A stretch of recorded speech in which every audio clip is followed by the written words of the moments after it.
Bonjour tout le monde et on se retrouve dans cette nouvelle vidéo qui va être la suite du cours de la reproduction chez l'homme. Comme nous avons cité à la situation de départ, la reproduction chez l'homme est une reproduction sexuée. C'est-à-dire bien sûr qu'il y a l'intervention des gamètes mâles et femelles. Certainement vous savez bien de quoi on va parler. Eh oui, c'est la fécondation. Alors tout commence par là, lorsque les spermatozoïdes sont déposés dans le vagin et se déplacent grâce à leur flagelle en traversant un long chemin.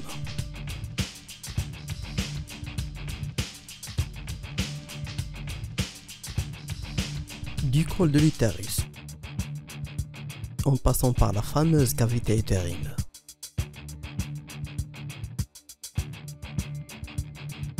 arrivant au tiers supérieur de la trompe, et c'est la rencontre miraculeuse.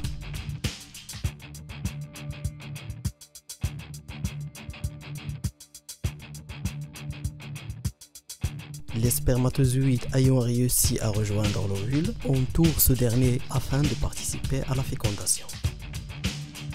Mais enfin un seul qui va réussir à franchir la barrière externe de l'ovule pour que la fécondation ait lieu. À ce moment-là, l'ovule dresse une barrière externe afin d'empêcher les autres spermatozoïdes de pénétrer. Si vous vous rappelez, c'est ce qu'on a appelé la membrane de fécondation.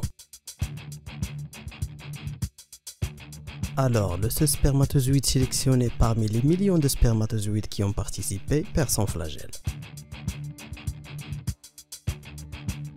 Puis il libère son noyau qui va fusionner avec le noyau de l'ovule. Et comme toujours, la fécondation aboutit enfin à la formation d'une cellule œuf.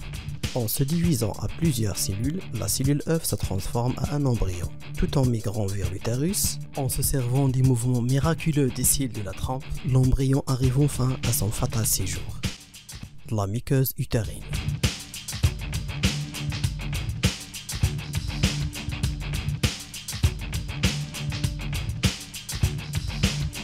C'est le 6e jour après la fécondation. L'embryon sort de sa coque et s'implante dans la paroi de l'utérus. C'est ce qu'on appelle la nidation.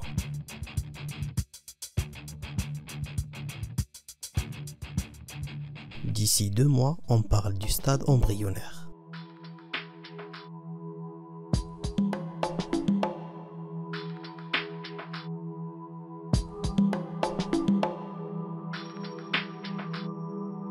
Au début du 3e mois, les organes commencent à se différencier et on parle ici de fœtus.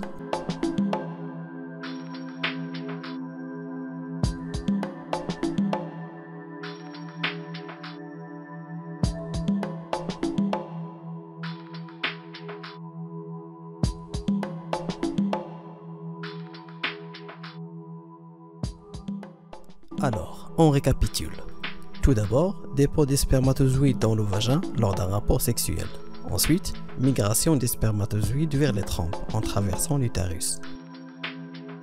Après, rencontre des spermatozoïdes avec l'ovule, d'où la fécondation.